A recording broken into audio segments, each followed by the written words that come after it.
Timmy was an average kid that no one understood, and then he somehow became this. You may be asking yourself, how did this happen? And up until now, this was one of life's unanswerable questions. But I'm proud to say that I finally cracked the code. Last week I posted online, the Fairly Odd Parents movies are actually not for kids. Changed my mind. Then I looked into the eyes of my own godparent, Angus, and I made a wish. Please, oh please, Angus, I wish for every commenter to adore my observation. I wish for them to tell me that I am a genius. Well, I guess Angus really is a fairy godparent, because when I returned to my computer, I found that many of you actually sort of did agree with me. Wait, what?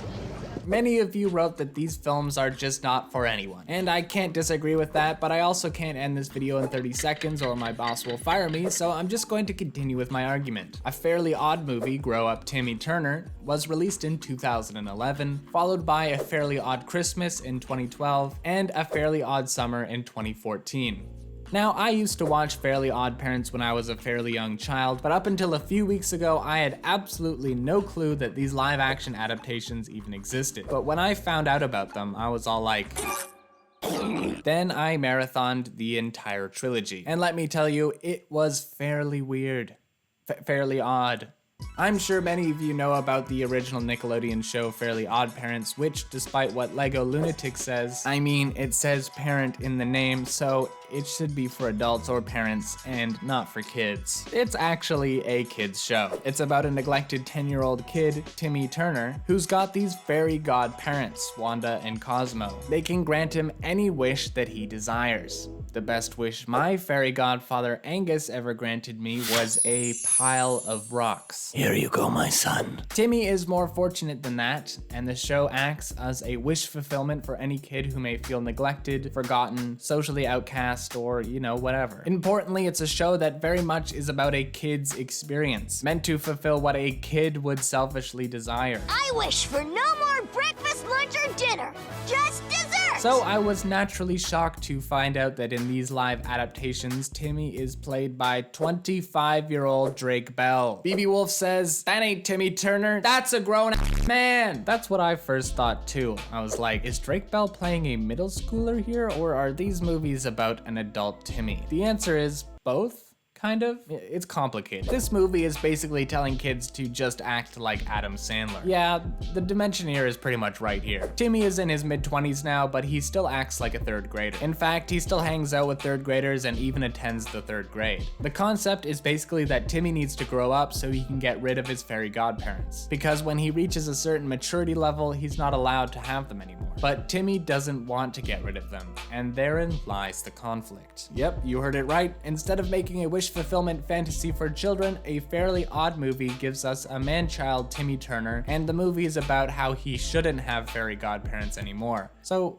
who is this movie for? The Space Hipster says, it's for the teens who grew up watching Fairly Odd Parents. Yeah, that's what I was thinking at first. This is an adaptation of a kid's show made in a time which fans of the original show would be now growing up. And it's telling us that we can't live through our metaphorical fairy godparents anymore, and we have to step into the adult stage of our lives and learn to live independently. Sure, it's an inspired idea, and that could certainly work, but the end of the movie gives Timmy back his godparents. He's allowed to keep them because of a stupid loophole that Jorgen and Von Strangle writes into the fairy contract for no reason whatsoever. Timmy sort of grows up a little bit throughout the movie, and it seems like he's gonna have to leave Wanda and Cosmo behind. Then, nope, he can keep them. Because who cares about the theme of the movie, you know? Who cares about the central conflict? Who cares about it? You know what? Who cares about anything? You know what? Just throw it all out the window.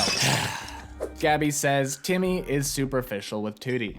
Now I'm glad you mentioned this, Gabby. In the show, Tootie is a 9-year-old with a big crush on Timmy. She doesn't really have much personality aside from that, and the movie is just content to continue with this tradition. Tootie is in her 20s now and is still obsessed with Timmy, but Timmy finally likes her back, but pretty much only because he thinks that she's attractive. The movie is really cruel to her. There's a bunch of awful jokes, if you can even call them that, where the punchline is simply that she's harmed or embarrassed in some sort of way. For example, the the real life Wanda and Cosmo, I don't want to get into that, dump a bunch of pasta all over her, and that's just the whole joke. And it's just so weird that she's in love with Timmy's childishness. The movie says that Timmy needs to grow up, but Tootie loves that he still acts like a third grader. Wow, an educated man. Even though she seems like a well-adjusted adult. So should Timmy keep acting like a kid? Should he not? I don't know. I'm confused. What do you think? Well, Talia says it completely misinterpreted a beloved childhood show. And kids need to know that falling in love with the girl we did not ship you with at all is all right. Now, the second film in this baffling trilogy is A Fairly Odd Christmas, which to its credit is a bit better than the first movie. Still though, it's definitely not for kids. A Fairly Odd Christmas is basically about how Timmy has relied on his fairy godparents forever, and as such, he doesn't really know how to do anything by himself. There's this sequence at the start where he's mindlessly granting these obviously destructive wishes for other kids. Good things do happen to bad people. It's a funny gag, and it pays off later in the movie when it's revealed that this mindless wish granting is the reason why Timmy is on Santa's naughty list. And it's real bad that Timmy's on the naughty list because earlier in the movie, Timmy accidentally turned Santa into the Easter Bunny or something. I'm the Easter Bunny. And so now Timmy has to become Santa. But since Timmy is on the naughty list, he can't be Santa. Wait a second. Is this movie actually good? Am I liking this? No, this can't be good. I can't be enjoying this. Powerlessness says, legit in the beginning, Timmy murdered some pirates. The Cosmo and Wanda had to wish them back, and Judy almost died. Now, if you thought that part of A Fairly Odd movie was weird, A Fairly Odd Christmas is full of stuff like this. On Timmy's journey to get himself off the naughty list, Crocker eats the face of a talking, human-sized gingerbread man. It's basically cannibalism. Tootie also speaks penguin to a penguin. Okay, I'm actually a little bit worried because I'm starting to think that this is one of the best movies ever made. I mean, honestly, as a sequel to the first Fairly Odd Parents movie, A Fairly Odd Christmas works just fine. Timmy needs to learn how to use his powers responsibly. That's nice, but he grants wishes through what's basically a non-profit wish-granting business. That's boring adult stuff. And it takes away all the selfish spontaneity that makes childhood wish-making so fun. The flick also totally fumbles the ending. Timmy does nothing to prove that he's changed or that he'll be more responsible with his powers. The other characters just say, yeah, you did bad things, but I guess you had some good intentions or something, so whatever, it's all good. 'Cause nothing matters, I guess. Let's just throw it all out the window. Out it goes. BMV says, lol, remember watching this when I was younger and thinking it was a fan film.